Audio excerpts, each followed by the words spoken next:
What if I told you you've already passed one of the most important tests of your life without even realizing it? And no, this isn't metaphor. This isn't motivation. This is a threshold, and you've crossed it. You could have scrolled past. You could have ignored this like every other piece of noise on your feed. You didn't. You stopped. You stayed. And that changes everything. Because what you're watching right now, this exact moment, wasn't random. In fact, this video is coded with a frequency, and only a small number of people ever resonate with it. Most will never even see it. Of the ones who do, 99% won't make it past the first 30 seconds. But you just did.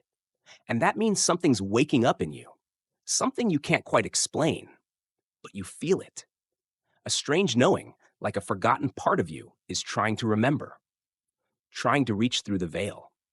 Let me be clear, this is not just a video, it's a signal, a checkpoint in your timeline. Because in the next few minutes, we're going to uncover something that was hidden from you, something ancient, something designed to trigger a deeper activation within you. You'll learn why some people feel stuck no matter how hard they try, why your own mind sometimes works against you, and why certain coincidences in your life have been repeating, like a code trying to get your attention. But more than that, we're going to trace this sensation you've been feeling, the one that whispers, "You're not crazy, you're remembering." By the end of this, you won't just understand it, you'll feel it. You'll know you were never lost, only delayed. And the moment that delayed you was the test. So now that you're here, what will you do with what's coming next? Thousands of years ago, in forgotten temples buried beneath sand and jungle, a truth was carved into stone, not for the masses, but for the few who would one day remember.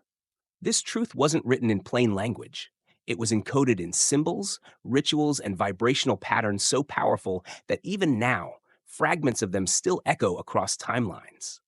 In ancient Egypt, the initiate's journey through the temples of Dendera or Edfu wasn't just ceremonial, it was a psychological decoding of self. At the heart of their mystery schools was a recurring test, the gate of becoming, an invisible trial of awareness, passed not by effort, but by resonance. If the students saw the signs, the teachers knew. The soul had remembered itself. Similar accounts can be found in the Vedas, in the Hermetic texts, in the shamanic rites of the Amazon, stories of a threshold where the unawakened could not cross. Not because they were denied, but because they simply did not see it. This test was never meant to be announced, because if you need to be told it's happening, you're not ready. Throughout time, sages and mystics warned of a veil, an energetic illusion that keeps the human mind asleep while the soul forgets. The Gnostics called it the archonic deception. The Upanishads warned of Maya, the grand illusion.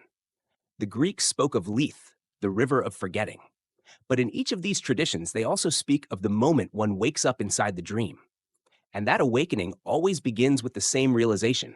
I've been here before, and I'm not who I was told I am. Why is this important? Because the moment you notice that something is off, when you start seeing the patterns repeat, when you start questioning the story, that's when the ancient test begins. Not the test you pass with answers, but the one you pass by remembering the right questions. And the reason you've never heard of this? Because systems don't want awakened minds. They want obedience masked as productivity. They want individuals who think freedom is a schedule and success is validation.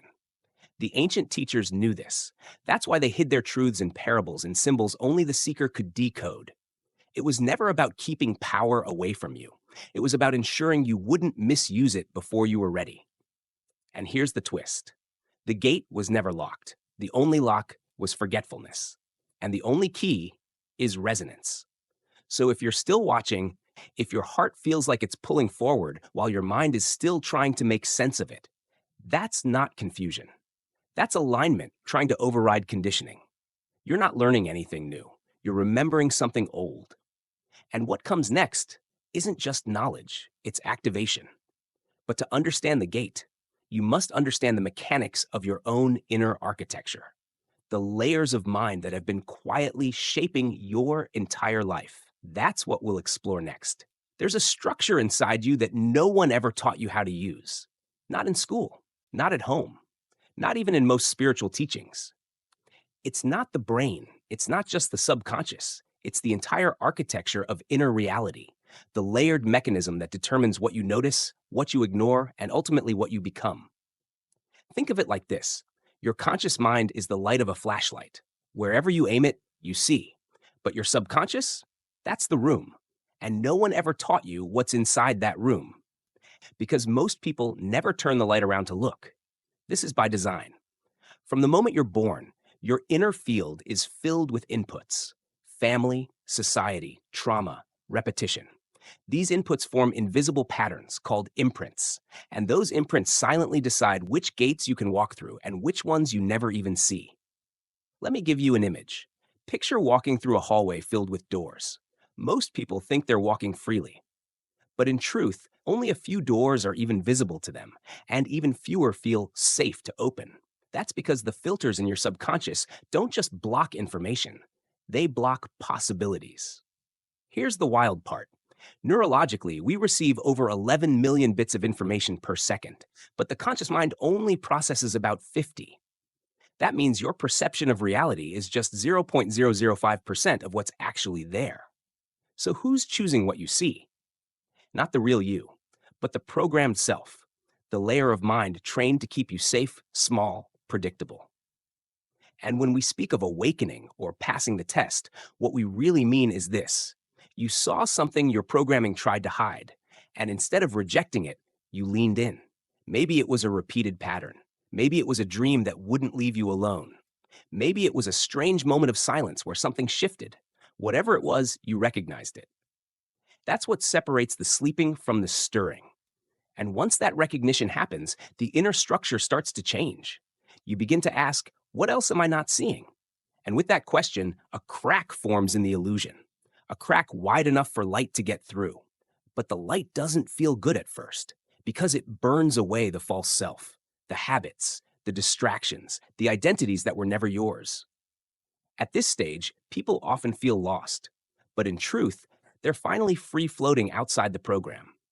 This is the real gate. The moment you realize the voice in your head isn't you. It's a loop, a reflex, a recording. But here's where it gets deeper. That voice doesn't just respond to your thoughts, it shapes them before they even form. According to research in neuroscience, your brain begins preparing your decisions up to 7 seconds before you become conscious of them. So when you choose, you're actually just agreeing with something your programming already prepared. Unless you interrupt the loop. And that's where this video comes in. Because what you're hearing right now, it's not just information, it's a pattern disruptor. A subtle resonance that bypasses the logic circuits and goes straight to the deeper layers, the place where your real choices are made. That place is opening now. And what you choose to do with it, that's the next test. But before you make that choice, you need to understand something most people never realize. Your thoughts are not yours. They're echoes. But the silence underneath them, that's where you begin. And in that silence, a new signal is starting to come online. Most people think awakening is about gaining new knowledge, learning some cosmic truth, unlocking hidden codes of the universe. But that's the trap, because true awakening is not an addition, it's a subtraction. It's the collapse of everything that isn't really you: the masks, the roles, the voice in your head that sounds like you, but was built by everything outside of you. And here's the hardest truth of all: your awakening was never supposed to feel good. You were taught that growth would feel like peace. But in truth, real growth feels like confusion, silence, breakdown, not because something is wrong, but because something false is being erased. Remember the subconscious voice we spoke about, the one that decides before you do? It doesn't like uncertainty. It was trained to keep you safe inside familiar cages. So when you start pushing past the patterns, your system freaks out. This is why people sabotage their own expansion, why they go back to toxic relationships, why they resist opportunity, why they choose comfort over liberation and call it being realistic. Because liberation doesn't feel like freedom at first. It feels like death. But what's dying isn't you. It's who you thought you had to be. Let's talk about the simulation, not the sci-fi version, but the psychological one. Every day, you're offered a curated stream of reality. The algorithm of your mind, built on memories, trauma, conditioning, decides what you notice, what you believe, what you fear.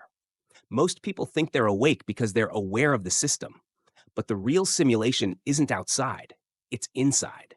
Because no external system can trap you as powerfully as the one you never question in your own mind. Here's how it works. Your subconscious builds an identity to protect you. Let's call it the mask.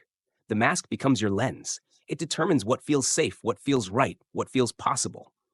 But the mask wasn't built by your soul. It was built by repetition, by punishment, by praise, by survival. So the person you think you are, it's a mosaic of past moments and other people's voices, until you pause and notice it and feel the space behind it. That space is where you live. That space is you. Now let's go deeper. Why is it that just as you start evolving, old parts of you resist harder than ever? Because growth destabilizes the system. And the deeper the transformation, the louder the defense mechanisms. This is why after moments of spiritual clarity, you might feel depressed. Why after releasing a toxic pattern, you feel lost.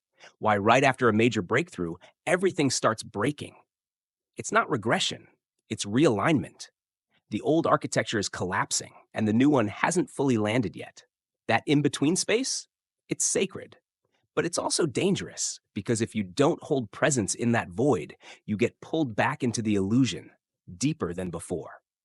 This is why initiates in ancient schools were guided through these thresholds, not taught, held, because without anchoring, truth can shatter you instead of set you free. But here's the paradox. You must fall apart to become whole. You must unlearn to remember.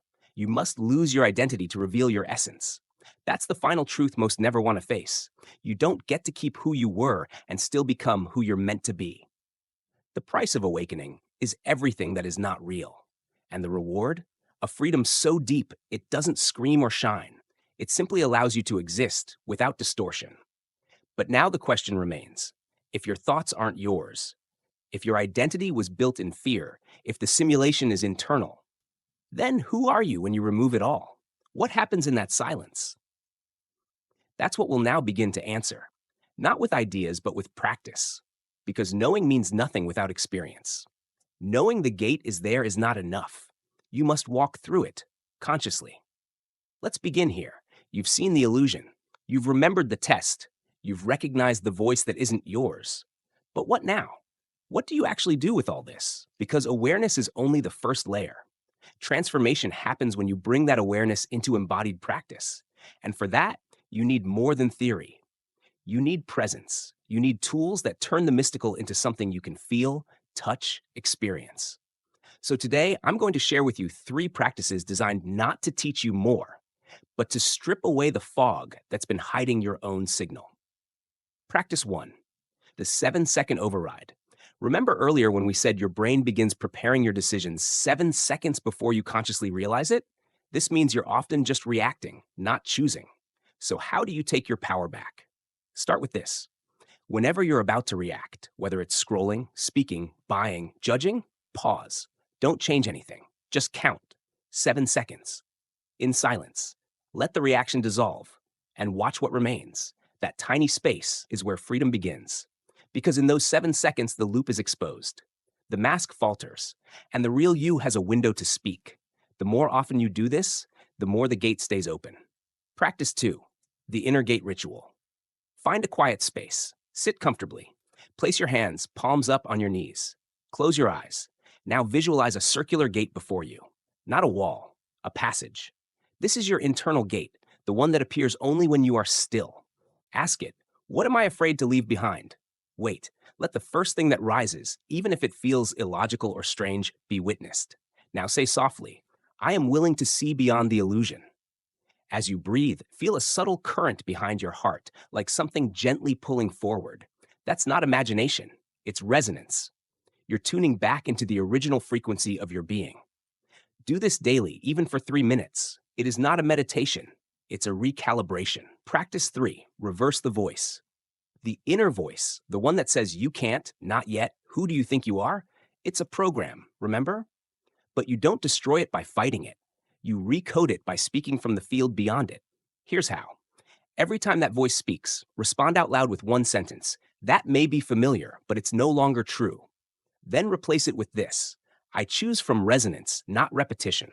Over time, your nervous system will begin to rewire. This isn't affirmation. This is energetic replacement. Because when you speak from alignment, even quietly, your biology listens. Now, let's be honest. These practices are simple, but simple doesn't mean easy. Why? Because consistency disrupts the matrix more than intensity ever could. The real gatekeepers aren't entities or governments, they're habits, distractions, mental shortcuts that keep you in almost awakened limbo. But when you apply presence, even in micro moments, you create fractal cracks in the illusion. And one day, you won't just notice the gate, you'll walk through it. Not because someone told you to, not because you read it here, but because your entire field will say, it's time. And when that happens, you'll realize that everything, the breakdowns, the delays, the strange synchronicities, the painful loops, were all guiding you here, to this threshold, this moment. And all that's left is to step forward. Take a breath. Feel it. You didn't just watch a video, you moved through something. You passed through an invisible threshold, one most people never even notice. Not because you had all the answers, but because you stayed when the voice told you to click away. You listened when the world wanted noise. You slowed down in a world that thrives on urgency. That's not small. That's not normal. That's a signal that you are no longer who you were when this started. And maybe that change is quiet. Maybe it's subtle. Maybe it hasn't even reached your thoughts yet. But it's in your field. It's in your breath. It's in your knowing. You're not here by accident. You've been walking toward this moment your entire life, and you've already passed the hardest part. You remembered. You remembered that the fear isn't yours, that the voice in your head isn't the truth, that the gate was never locked, only hidden. And now you've seen it. The only question left is this: will you walk through it? Because the life you want, the one that's been whispering to you in dreams, in silence, in the ache behind your eyes, it doesn't live in the future. It lives here, in this moment, in this decision. So if something inside you feels different now, honor it, act on it, speak from it, choose from it. And if this message stirred something in you, leave a comment. Tell me what part cracked something open. Tell me what you saw behind the gate, because you are not alone in this. And maybe your words will become the key for someone else still searching in the dark. Your next step doesn't need to be perfect. It just needs to be real. Welcome to the other side. Welcome to what was always waiting for you.